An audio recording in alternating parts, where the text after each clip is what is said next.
A sudden shutdown, USAID doors closed. The United States Agency for International Development, or USAID, has shut its doors. The closure was sudden, employees were ordered home. Confusion reigns as people try to understand what happened. Offices are closed, systems are offline. This is a chaotic situation for USAID staff. The order came from the top. President Trump called USAID corrupt. He used strong words, but he offered no proof. He put Marco Rubio, the Secretary of State, in charge of USAID. This move effectively dismantles the agency. It also raises serious legal questions. Many people are asking if this is legal. Can the president close USAID without Congress? The answer seems to be no. Experts say Congress must approve. This action looks like a power grab by the president. It sets a dangerous precedent. This closure affects thousands of people. Direct hire employees are on administrative leave. They are in limbo, unsure of their futures. Contractors lost their jobs overnight. The impact is widespread and deeply unsettling. This is not just about politics, it's about people's lives. Ripple affects international development in limbo. The closure of USAID sends shockwaves through the international development sector.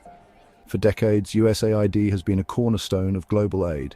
It has funded countless projects in health, education, and economic development. Now those projects are in jeopardy. Organizations that relied on USAID funding are scrambling. They are looking for alternative sources of support. But replacing USAID will be difficult, if not impossible. The agency's absence leaves a massive void.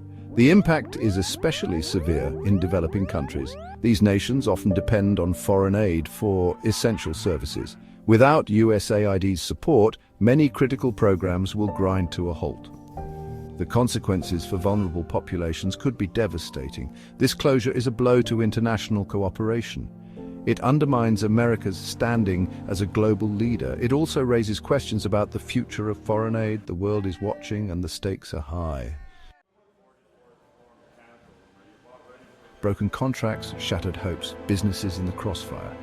USAID's closure is not just a government story, it's a business story too. Thousands of businesses held contracts with the agency.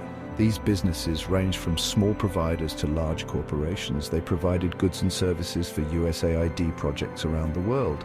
Now these contracts are worthless. Businesses are left with unpaid invoices and undelivered goods. The financial losses are staggering. Many companies, especially smaller ones, may not survive this blow. The impact goes beyond immediate financial losses. The closure damages the reputation of American businesses abroad. It undermines trust and makes it harder for companies to operate internationally. The long-term consequences for American business could be severe. The situation highlights the risks of government contracting. When political winds shift, businesses can be left exposed. The USAID closure serves as a cautionary tale for any company that relies on government contracts. Aid and economics, a complex equation unbalanced. The economic consequences of halting USAID's work are complex and far-reaching. On the surface, it appears to save money. However, this short-sighted view ignores the broader economic impact, both domestically and internationally.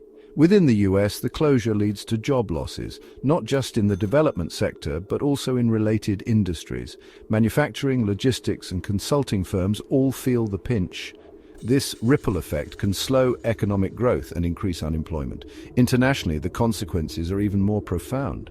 Developing countries lose a vital source of funding. This loss can derail progress on poverty reduction, healthcare, and education. It can also lead to instability and unrest, creating new challenges for the US to address.